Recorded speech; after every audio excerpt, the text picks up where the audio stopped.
Victoria Ashford believed that every tragedy in her life had begun in a blind spot, a moment unseen, a person unobserved, a truth hidden just beyond the edge of her vision, so she eliminated the darkness. Her estate in Greenwich, Connecticut had 47 cameras, microphones embedded in walls that cost more than most houses, motion sensors that tracked every footstep across marble floors. She was not afraid of thieves. She was afraid of people. The last time she trusted someone without evidence, she lost everything that mattered. So now, her faith lived in data alone. Until the night, a janitor walked through her door and never once looked up at the cameras watching him. His name was Daniel Mercer, and he came through a staffing agency that specialized in discretion. 41 years old, widower, father to a 9-year-old daughter named Sophie. His background check was clean, his references were unremarkable, and his interview had lasted exactly 7 minutes because he answered every question with the minimum number of words required. Victoria had not conducted that interview. Her household manager had. But she watched the recording afterward, the way she watched everything, and what struck her was not what Daniel said, but what he did not do. He did not try to impress anyone. He did not ask about the estate or its owner. He did not make small talk or attempt to establish rapport. He simply stated his qualifications, confirmed his availability for the night shift, and waited in silence until he was dismissed. The agency had sent him to fill a gap in her staff. The previous night, Janitor had quit without notice, claiming the overnight hours were affecting his health. Victoria suspected the real reason was the cameras. Some people could not tolerate being watched. Daniel Mercer did not seem to notice them at all. His first shift began at 11 in the evening and ended at 7 in the morning. Victoria watched the first hour from her study on the second floor. The security feed displayed across 3 monitors that showed the main corridors, the kitchen, and the east wing. He moved through her house like a man who understood that every action carried weight. His mop strokes were deliberate. His footsteps were measured. He wore a gray uniform that the agency provided, and he kept his sleeves rolled to the elbow despite the chill that settled into the house after midnight. There was something almost meditative about the way he worked. No wasted motion, no distraction. He cleaned the marble floors of the main foyer with the same attention he gave to the utility closet near the garage. Every task received his full presence, as though the work itself deserved respect, regardless of whether anyone was watching. And yet, there was urgency beneath the calm. Victoria noticed it first around 3 in the morning, when Daniel checked his watch for the 4th time in an hour. His pace quickened almost imperceptibly. His movements became more efficient, trimmed of any gesture that did not serve the task at hand. It was subtle enough that a casual observer would have missed it entirely. But Victoria was not a casual observer. She had spent 15 years in private equity before retiring at 43, and her fortune had been built on her ability to read the space between what people said and what they meant. Daniel Mercer was hiding something, not in the obvious way, not with lies or misdirection, but in the way a man hides a wound he does not want anyone to see. He finished his shift 12 minutes early and left through the service entrance without speaking to anyone. The cameras tracked him to his car, a 12-year-old Honda Civic with a dent in the rear fender. He sat in the driver's seat for nearly a minute before starting the engine, his head bowed, his hands resting on the steering wheel. Victoria watched until his taillights disappeared down the long driveway, and then she rewound the footage and watched his entire shift again from the beginning. She told herself it was routine, quality control, the same vigilance she applied to every aspect of her life. But somewhere beneath the justification, she knew the truth. Daniel Mercer had sparked something she had not felt in years. Curiosity. The second night, Victoria watched more closely. She noticed that Daniel never touched anything he did not need to clean. In the library, where first editions worth hundreds of thousands of dollars sat on shelves without glass, he dusted only the surfaces and never once reached for a book. In the dining room, where a Tiffany chandelier hung above a table that could seat 20, he worked around the crystal without disturbing a single pendant. Most people, when they thought they were alone, allowed themselves small liberties. A glance through a private drawer, a moment of rest in an expensive chair, the temptation to touch beautiful things simply because they were there. Daniel showed no such impulses. He moved through her house like a guest who understood he had been granted temporary passage and intended to honor the terms of his welcome. By the third night, Victoria had begun to track his patterns. He always started with the main foyer, then moved to the kitchen, then the first-floor corridors. He took his break at 2:30, exactly 30 minutes, during which he sat in the staff break room and ate a sandwich he brought from home. He never used the coffee machine or the refrigerator that was stocked for household employees. His precision was extraordinary and deeply unsettling. Victoria had learned long ago that people who appeared too perfect were usually hiding the most. Transparency was messy. Authenticity had rough edges. The polished surface that Daniel presented to her cameras suggested a man who had learned to control every visible aspect of himself. The question was why. On the fourth night, she began reviewing his footage in real time, rather than waiting until morning. She sat in her study with a glass of wine that she barely touched, her attention fixed on the monitors as Daniel made his way through the East Wing corridors. He was too careful. That was the phrase that kept returning to her mind. Too careful to be innocent.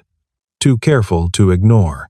She watched him clean the windows of the solarium with the same meticulous attention he gave to everything else. Watched him empty the trash bins and replace the liners with crisp, efficient movements.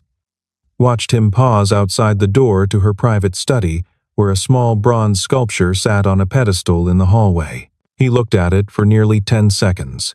A figure of a woman with her arms raised toward the sky. Then he continued past without touching it. Victoria rewound the footage and watched those 10 seconds again. There was something in his expression that the camera almost captured. Not covetousness, not calculation. Something closer to recognition, or perhaps remembrance. The sculpture had been a gift from her mother. One of the few things Victoria had kept after the funeral. She added it to her list of observations and told herself that patterns would eventually reveal the truth. Every person had a tell. Every secret left traces. All she had to do was watch long enough, and Daniel Mercer would show her who he really was. The fifth night brought the first deviation. Victoria was reviewing footage from the previous evening when she noticed something unusual in the East Wing corridor. At approximately 4 in the morning, Daniel had left his assigned area and walked to the far end of the hall, where a portrait hung in a gilded frame. The portrait showed a woman in her early 60s with silver hair and kind eyes. Margaret Ashford, Victoria's mother, painted 3 months before her death from complications following what should have been a routine surgery. The hospital had made errors, small ones that compounded into catastrophe, and afterward, Victoria had learned that one of the surgical nurses had raised concerns about the procedure but had been dismissed by her superiors. The concerns were documented. The documentation was ignored. And Margaret Ashford had died because people in positions of authority had chosen to protect their processes rather than their patient. Victoria had sued. She had won. The settlement had been substantial enough to fund a foundation in her mother's name. But no amount of money could restore what had been taken, and no amount of vigilance could prevent her from wondering, in her darkest moments, whether she might have saved her mother if she had only been paying closer attention. Now, watching the footage of Daniel standing before that portrait, Victoria felt her pulse quicken. He stood perfectly still for nearly 2 minutes. His hands remained at his sides. His expression was partially obscured by the camera angle, but there was something in his posture that suggested reverence rather than curiosity. Then he spoke. The words were too quiet for the microphone to capture clearly, just a murmur that the audio system rendered as static and breath. He had not known anyone was watching. He had not known the cameras could see him there. And yet he had stopped his work, walked to a part of the house that was not on his assigned route, and stood before a portrait of a woman he had never met. Victoria watched the footage 3 more times before she allowed herself to admit what she was feeling. This was no longer professional vigilance. This was obsession. She upgraded the camera in the East Wing corridor the following morning. Over the next 2 weeks, Victoria's surveillance operation expanded beyond anything she had originally intended. She installed higher-resolution cameras in every room Daniel might enter. She upgraded the microphone sensitivity until she could hear his footsteps from 3 rooms away. She configured motion alerts to notify her phone whenever he deviated from his assigned areas. Sleep became something that happened in fragments between footage reviews. She would doze for an hour or two, then wake with a start and immediately check the monitors to see what she had missed. Her housekeeper began leaving concerned notes about the untouched meals in the kitchen. Her assistant sent emails asking if she needed anything, if she was feeling well, if there was something wrong. Victoria ignored them all. The data was too important. She compiled a file on Daniel Mercer that grew thicker with each passing night.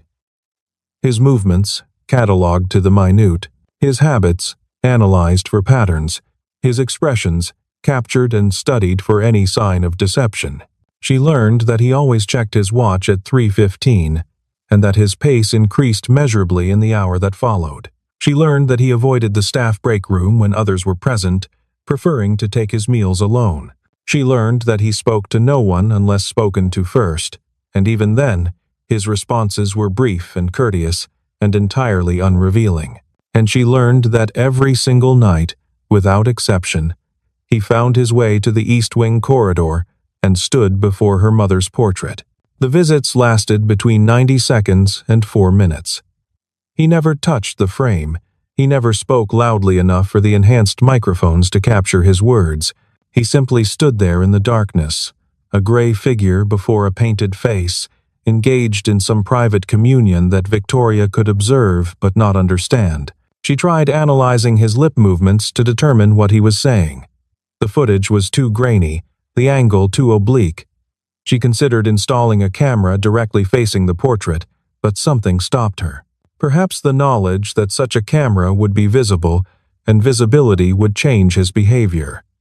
Perhaps something else she was not ready to name. The truth was that Victoria had spent $300,000 on surveillance upgrades and countless hours of her life watching this man, and she was no closer to understanding him than she had been on his first night. Worse, the watching had begun to cost her. She caught herself wondering what Daniel would think if he knew. Would he be afraid, angry? Would he simply continue his work with the same unflappable discipline he brought to everything else? The not knowing was unbearable, and for the first time since she had installed the first camera in this house, Victoria began to question whether surveillance was giving her safety or taking it away. On the 23rd night of his employment, Victoria decided to confront Daniel directly. She found him in the kitchen at 1 in the morning, polishing the stainless steel surfaces of the industrial refrigerator. He looked up when she entered, and for a moment, something flickered across his face, an emotion too brief to identify, before his expression settled into polite neutrality. The kitchen was vast and cold, designed for a catering staff that Victoria rarely employed. Her footsteps echoed against the tile as she approached, and she was suddenly aware of how strange this must appear. The billionaire owner, descending from her quarters in the small hours of the morning to speak with the night janitor, she had prepared questions, careful questions designed to probe his background without revealing the extent of her surveillance. But standing before him now, watching him set down his cleaning cloth and give her his full attention, she found that all her preparation had abandoned her. He waited, patient and still, like a man who had learned that silence was often the safest response. She asked how he was finding the work. "Fine," he said. The house was well maintained. His duties were clear. She asked if he had any concerns about the night shift, the hours, the isolation. No, he said. He preferred working when the house was quiet. She asked about his background, where he had worked before, what had brought him to this kind of employment. He answered simply and without elaboration. He had worked in maintenance for years, different buildings, different clients. He liked the work because it was honest. You could see when something was clean and when it was not. There was no defensiveness in his responses, no attempt to justify or explain or ingratiate. He answered her questions as though they were entirely reasonable and required nothing more than factual replies. And yet, Victoria felt more unsettled than she had watching him through the cameras. Because the cameras allowed distance. The cameras allowed analysis. Here, standing 3 feet away from Daniel Mercer, she had no distance at all. She could see the gray at his temples and the lines around his eyes. She could see the calluses on his hands and the careful way he held himself, as though he was always ready to step back, to yield space, to make himself smaller if necessary. She could see that he was tired in a way that had nothing to do with the late hour. He asked if there was anything else she needed. She said no. She thanked him for his time.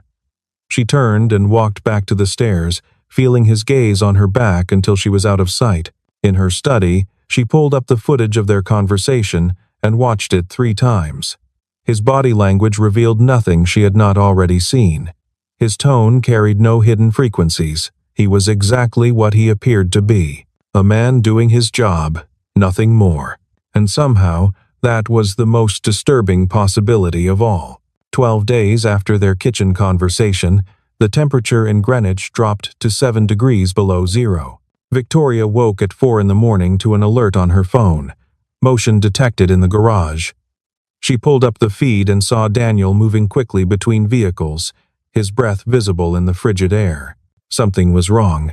She switched to the exterior cameras and saw it immediately. One of the pipes running along the outside wall of the guest house had burst, sending water streaming across the frozen ground. In this temperature, the water would freeze within minutes, creating a hazard that could damage the foundation, the walkways, the entire drainage system of the lower grounds. The proper response was to call the emergency maintenance service. Victoria had them on retainer for exactly this kind of situation. But as she reached for her phone, she saw Daniel emerge from the garage carrying tools. Not his tools. These were from the maintenance supply room, which he should not have had access to. The door required a code that was given only to senior household staff. Victoria watched as Daniel made his way to the burst pipe. He was not wearing a coat, only the gray uniform that offered no protection against the brutal cold. His hands were bare as he assessed the damage, touching the metal pipe despite the temperature that must have burned his skin. He worked for 47 minutes. Victoria watched every second of it. He shut off the water supply using the emergency valve, something that required knowing where the valve was located and how to operate it in freezing conditions. He applied a temporary seal to the rupture using materials from the maintenance kit. He cleared the accumulated ice from the walkway using a combination of salt and physical labor that left him visibly exhausted. When he finished, he returned the tools to exactly where he had found them. He cleaned the floor of the garage where he had tracked in snow. He resumed his normal duties as though nothing had happened. He did not file a report. He did not leave a note for the morning staff. He did not mention it to anyone. The only reason Victoria knew what he had done was because she had been watching. She pulled up the audio from the exterior microphones, enhanced to capture even faint sounds in the quiet of the night. Most of the recording was wind and the crack of ice and the mechanical sounds of Daniel's work.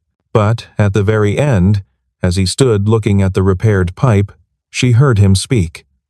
Just a few words, so quiet that the microphone almost missed them entirely. "There are things that have to be done right," he said, "even when no one knows." He was not speaking to anyone. He did not know anyone was listening. Victoria sat in the darkness of her study and listened to those words over and over until the sun began to rise. The confrontation happened on a Tuesday night, 3 weeks after the pipe incident. Victoria had spent those weeks in a state of mounting tension that she could neither explain nor escape. She continued to watch Daniel through the cameras, but the watching had changed. She was no longer searching for evidence of wrongdoing. She was searching for something else entirely, an answer to a question she had not yet learned how to ask. She found him in the East Wing corridor at 3:40 in the morning, standing before her mother's portrait as he did every night. But this time, instead of watching from her study, she walked down the stairs and through the darkened halls until she stood behind him. He heard her approach and turned.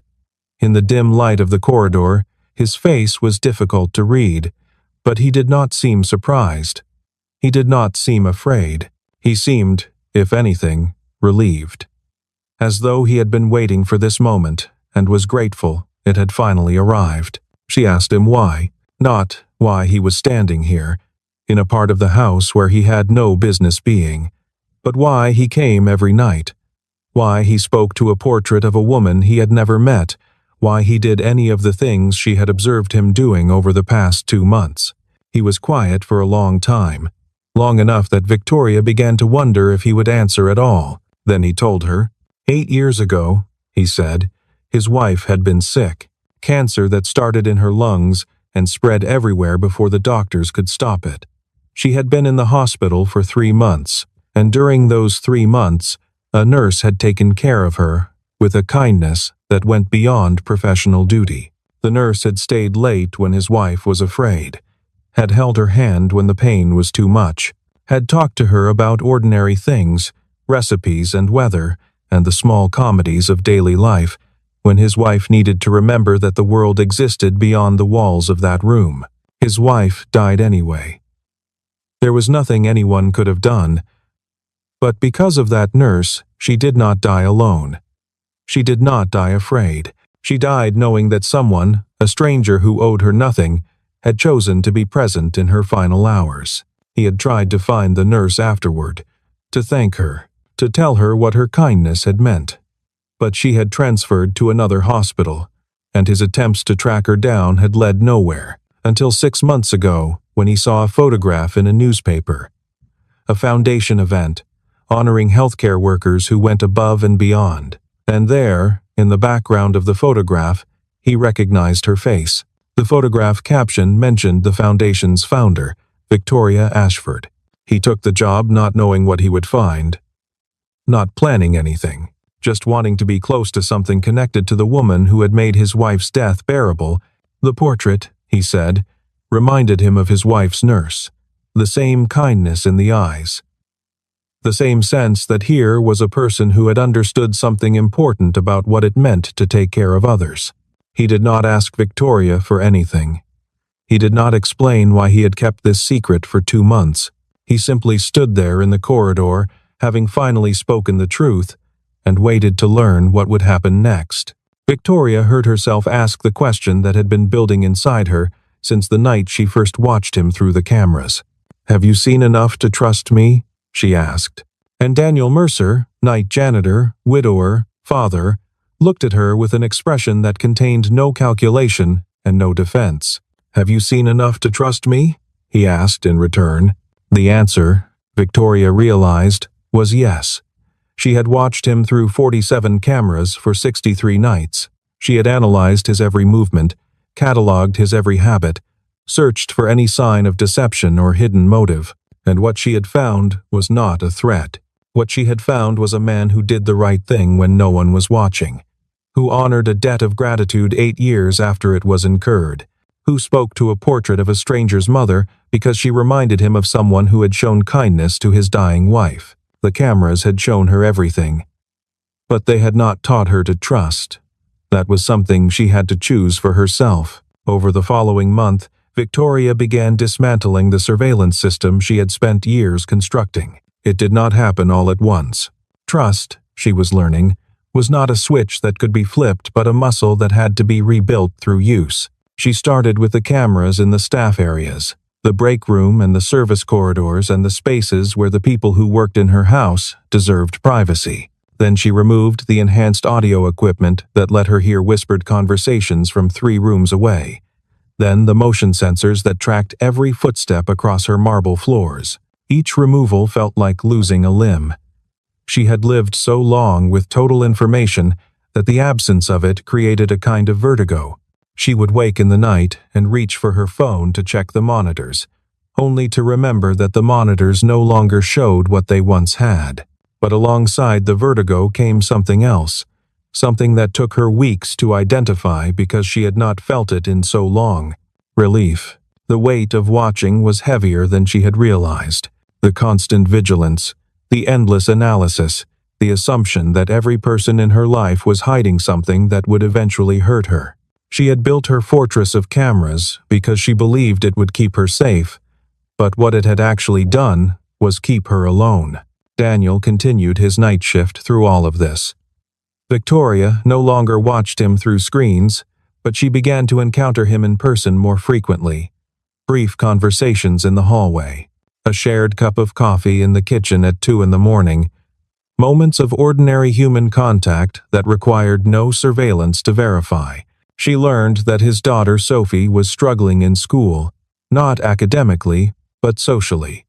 The other children knew her father worked as a janitor, and 9-year-olds could be cruel about such things. She learned that Daniel had once been an accountant, before his wife's illness drained their savings and his grief made it impossible to return to a desk job where he would have to pretend everything was fine. She learned that he had taken the night shift specifically because it allowed him to be home when Sophie woke up, to make her breakfast, to walk her to school, to be present in the hours when presence mattered most. In exchange, she told him about her mother, about the hospital and the lawsuit and the foundation she had built to honor Margaret's memory, about the guilt she carried for not being there when her mother needed her most, about the cameras that were supposed to prevent that kind of loss from ever happening again. Daniel listened the way he did everything else, with full attention and without judgment. And when she finished, he said something that she would remember for the rest of her life. "You cannot watch your way to safety," he said. "You can only live your way there." 3 months after their confrontation in the East Wing corridor, Victoria offered Daniel a new position. Not janitor, not maintenance supervisor. Something she invented specifically for him. A role that had no precedent in her household because it was based on something her household had never had before. She called it Director of Household Well-Being. The title was deliberately vague because the job was deliberately broad. His responsibility would be to ensure that everyone who worked in her house, from the chef to the gardeners to the security staff, was treated with dignity and supported in their lives beyond their employment. It was, in essence, a job built on trust. Trust that he would know what people needed without surveillance to tell him. Trust that he would act with integrity when no one was checking his work. Trust that the kindness he had shown to a portrait of a stranger's mother would extend to every person who walked through her doors. Daniel accepted.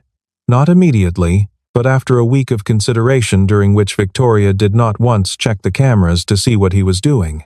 His first official act was to establish a fund for employees' children, covering educational expenses and extracurricular activities. His second was to create a policy ensuring that no one who worked for Victoria would ever have to choose between their job and a family emergency. His third was to remove the final camera from the East Wing corridor, the one that had watched him stand before Margaret Ashford's portrait night after night. Victoria was present when he took it down. She watched him place it in a box with the others, dozens of devices that had once been her eyes and ears and the foundation of her sense of security. "Do you regret it?" he asked. "Giving this up?" She considered the question. The honest answer was complicated. Part of her would always want the certainty that cameras provided. The ability to know, to verify, to never be surprised by human behavior. But another part of her, a part that had been dormant for so long she had forgotten it existed, understood that certainty was not the same as safety, that watching was not the same as seeing, that the only way to truly know another person was to take the risk of trusting them. "No," she said, "I do not regret it."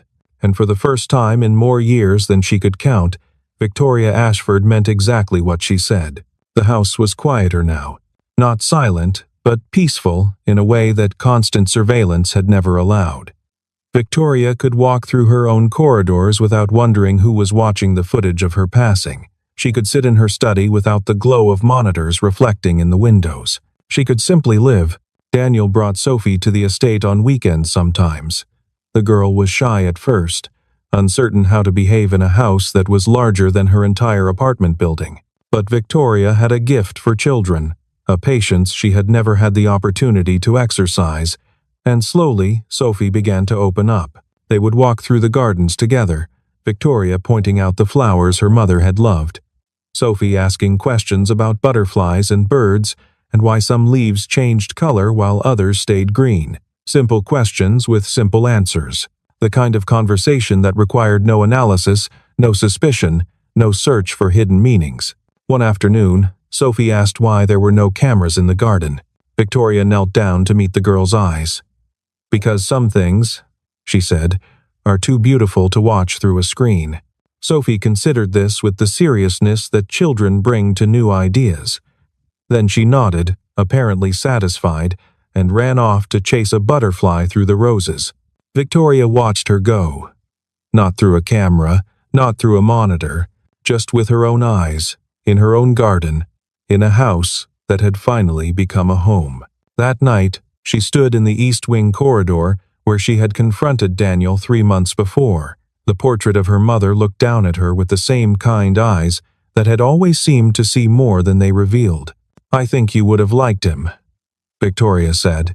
"I think you would have understood." She did not know if her mother could hear her. She did not know if the words mattered to anyone but herself. But she said them anyway, because there are some things that have to be said, even when no one is listening. Especially when no one is listening.